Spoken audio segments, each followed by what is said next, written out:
Prihod na dvorišče turistične kmetije pri Baronu v Planici pri Framu nam takoj pove, da tukaj živi in ustvarja družina, ki resnično razume naravo. Še predno boste zagledali družinsko hišo, vas pozdravi permakulturni vrt z jasnimi oznakami za vsako rastlino posebej.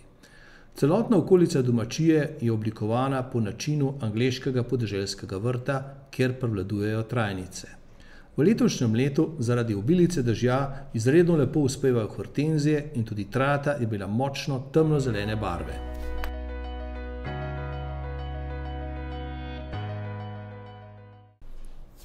Kmetija ni velika, ima pa zelo lepo lokacijo, zato ne čudi, da se je lastnik Boris Oranjek že zelo zgodaj odločil za turistično dejavnost. Ni pa bil prvi v družini.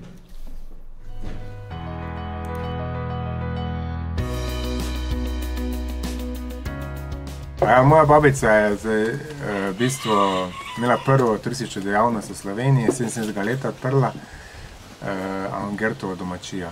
To je Planica 1 kilometer naprej. Kmetija je samooskrbna in vse predela na ekološki način.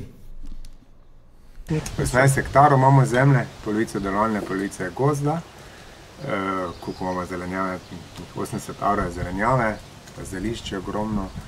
Jagodiče imamo polno, špargle imamo, sadje, travniške sadovnjake imamo 1 hektar. Potle pa živali polno, govedo, pohorje bif imamo, no. Pohorje bif več ni, ampak mi še to vedno nekako označujemo, ne. Svinje imamo svoje, mesnice, pa polno malih živali za otroke, ne, ker smo tudi izobraževalna kmetija, ne. Danes smo imeli iz Portugalske. Na izmenjavi otroke preko Erasmusa smo danes gostili, pa smo jim pokazali malo živali, delo na kmetiji. V bistvu delavnice so imeli to, kako postati kmet za en dan. Drugače imamo pa kar tudi veliko teh obiskov šol, pa vrtcev v spomladanskem pa jesenskem času, da jim pripravimo to delavnico, kako postati kmet za en dan. Gostinski del imate podprt za konec tedna? Sobote, nedelje, čez teden pa skupine. Ampak tak teden imamo vsak dan ljudi.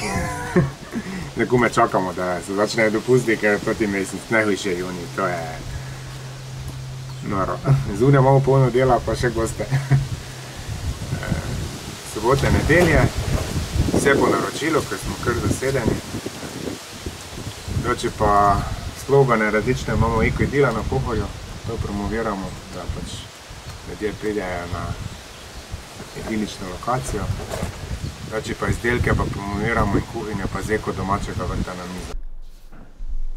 Kmetija ponuja 76 različnih izdelkov v lastni trgovini in preko spleta. Obsežen je tudi darilni program. Nekaj časa imajo v prodaji tudi že eko culo. Eko piknik cula, to eno imamo kot darilo, eno pa kot da gostje prihajajo na piknik. To je pač koroni, nismo imeli stika z ljudmi, pa smo rekli, da pač bomo tudi piknik, pa jih bomo pustili, pa te ni jejo, ne. Zadnje čase pa veliko firme vozimo, da imajo na mesto, da gostom dajo, ko imajo te konference, pa to, da naročijo, pač jim pripeljamo te piknike cule, pa oni to odprejo, pa tam pojejo, ne, to smo... Ampak to so izključno naši izdelki, ki pač v trgovini imamo, pač jih zapakiramo, not narežemo klobase, eno sledico damo zraven pa sok. Gospodar Boris ni po naključju dobil leta 2014 naziv inovativni mladi kmet. Tako še danes vsako leto nastajajo izdelki in so tudi drugače odprti za novitete.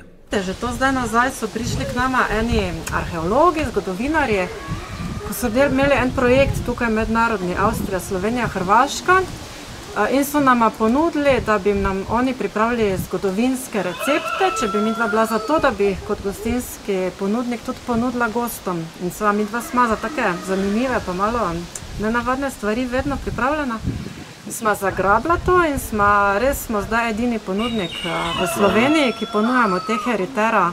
Se pravi, to je smisel tega je, da v teh jedeh so sestavine samo tiste, ki so nekdaj tukaj skozi zgodovino, od prazgodovine pa do novega veka rasle na tem območju in s čimer so se tu ljudje tudi prehranjevali, se pravi do odkritja Amerike, 1492 nekje.